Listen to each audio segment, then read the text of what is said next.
ಸ್ವಾಭಿಮಾನಿ ನ್ಯೂಸ್ಗೆ ಸ್ವಾಗತ. ಇಂದಿನ ಪ್ರಮುಖ ಸುದ್ದಿಗಳು. ಸಾಗರ ನಗರಸಭೆ ವ್ಯಾಪ್ತಿಯ 31 ವಾರ್ಡ್ಗಳಲ್ಲಿ ಸಮರ್ಪಕವಾಗಿ ನೀರು ಸರಬರಾಜು ಆಗುತ್ತಿಲ್ಲ. ಸ್ವಚ್ಛತೆಯ ಬಗ್ಗೆ ಗಮನ ಕೊಡುತ್ತಿಲ್ಲ. ಬೀದಿ ದೀಪಗಳು ಸರಿಯಾಗಿ ಬೆಳಗುತ್ತಿಲ್ಲ. ಸಾಗರ ನಗರಸಭೆಯ ಪ್ರಭಾರಿ ಆಯುಕ್ತರು ಯಾವುದೇ ವಾರ್ಡ್ಗಳಿಗೆ ಭೇಟಿ ನೀಡುತ್ತಿಲ್ಲ. ಈ ಬಗ್ಗೆ ವಾರ್ಡ್ಸ್ ನಿವಾಸಿಗಳು ದೂರವಾಣಿ ಮೂಲಕ ತಿಳಿಸಿದರೂ ಉದಾಸೀನತೆ ತೋರುತ್ತಿದ್ದಾರೆ.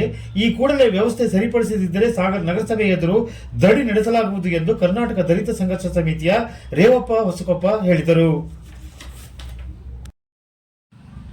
ಅವರಿಗಿಂದು ಸಾಗರ ನಗರಸಭೆಯ ಅವ್ಯವಸ್ಥೆಯ ಬಗ್ಗೆ ಪ್ರತಿಭಟನೆ ನಡೆಸಿ ಸಾಗರ ಉಪ ವಿಭಾಗಾಧಿಕಾರಿಗಳಿಗೆ ಮನವಿ ಸಲ್ಲಿಸಿ ಮಾತನಾಡಿದರು. ಈ ಸಂದರ್ಭದಲ್ಲಿ ದಲಿತ ಸಂಘರ್ಷ ಸಮಿತಿಯ ಗಣಪತಿ ವಡ್ನಾಲ, ರವಿ ಬೆಳೆಯೂರು, ರವಿ ಕುಮಾರ್ ಬಿಳಿಸಿರಿ, ಅಣ್ಣಪ್ಪ ಪೂಜಾರಿ, ಜಗನ್ನಾಥ್, ಮಹಾಬಲ ಪೂಜಾರಿ, ಉಮಾ ಸೇರಿದಂತೆ ಅನೇಕರಿದ್ದರು.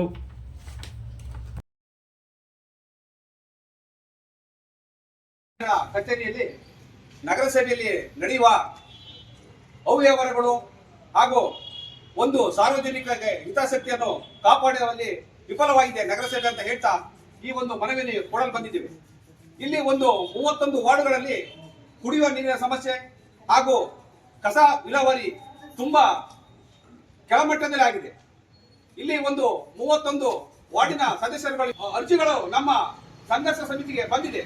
ಆದ ಕಾರಣ ನಾವು ಎಸಿ ಅವರಲ್ಲಿ ಮನವಿ ಮಾಡಿಕೊಳ್ಳೋದು ಒಂದೇ, ಈ ನಗರದಲ್ಲಿ ಕಸ ಮತ್ತು ನೀರು ಮತ್ತು ವಿದ್ಯುತ್ ದೀಪಗಳು ಸರಿಯಾಗಿ ನಿರ್ವಹಣೆ ಮಾಡಬೇಕಾಗಿ ಕೇಳ್ಕೊಂಡಿದ್ದೇವೆ.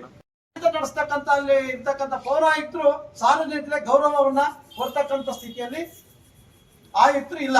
ಆಗಿರೋದ್ರಿಂದ ಆಡಳಿತಾಧಿಕಾರಿ ಆಗಿರ್ತಕ್ಕಂಥ ಎಸಿ ಅವರ ಗಮನಕ್ಕೆ ನಾವು ಇವತ್ತು ತರಬಯಸುವುದೇನೆಂದ್ರೆ, ಇಲ್ಲಿ ನಗರ ಬಾಬಾ ಸಾಹೇಬ್ ಅಂಬೇಡ್ಕರ್ ಒಂದು ಭವನವನ್ನ ಕಟ್ಟಿದ್ದಾರೆ ಗಾಂಧಿನಗರದಲ್ಲಿ.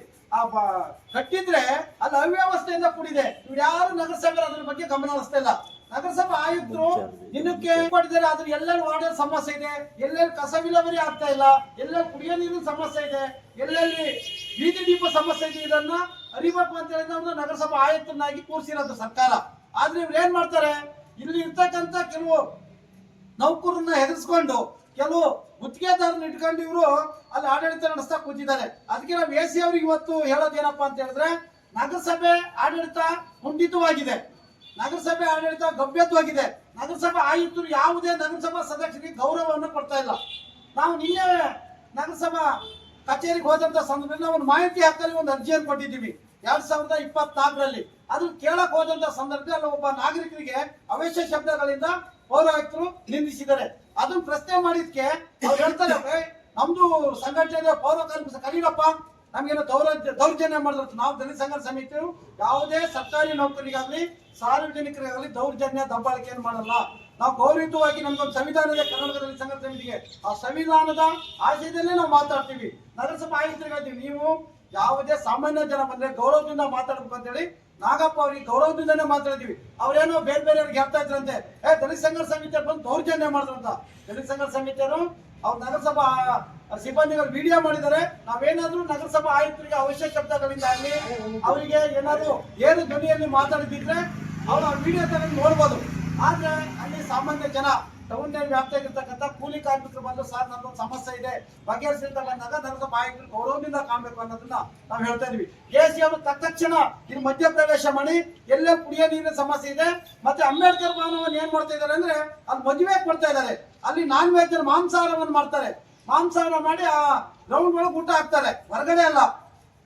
ಅದನ್ನ ಮನೆಗಳ ಕೂಡಲೇನೆ ಅಲ್ಲಿ ಮದುವೆಗೆ ಮುಂಜಿಗೆ ಕಾರ್ಯಕ್ರಮ ಕೊಡೋದನ್ನ ಬಿಟ್ಟು ಸಾರ್ವಜನಿಕ ಕಾರ್ಯಕ್ರಮಕ್ಕೆ ಮತ್ತೆ ಸಭೆ ಸಮಾರಂಭಗಳಿಗೆ ಕೊಡ್ತಕ್ಕಂಥ ಕೆಲಸ ಆಗ್ಬೇಕು ಅಂತೇಳಿ ನಾ ಈ ಮೂಲಕ ಆಯುಕ್ತರಲ್ಲಿ ನಮ್ಮ ಆಡಳಿತಾಧಿಕಾರಿಗಳಲ್ಲಿ ಮನವಿಯನ್ನು ಮಾಡ್ಕೊಳ್ತಾ ಇದ್ದೇನೆ.